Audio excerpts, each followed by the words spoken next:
ఏదెను తోటలో ఆదామవ్వలు పాపములో పడిన తర్వాత దేవుడు ఏదెను తోటలో నుండి గెంటి వేసినప్పుడు ఆదామవ్వలు ఏడుస్తూ వెళుతున్నారంట. నేను అనుకుంటాను అప్పటి వరకు ఏడుపు ముఖం అంటే ఏంటో దేవునికి తెలియదు, వాళ్ళకి తెలియదు.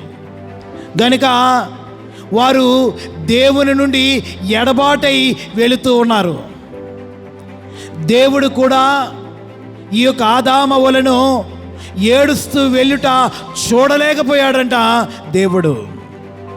అందుకనే వెళుతున్న వారిని అన్నాడంట, ఆగండి, మీ పాపమును పరిహరించడానికి నేను నా ప్రియకుమారుణ్ణి మీకు అనుగ్రహిస్తాను.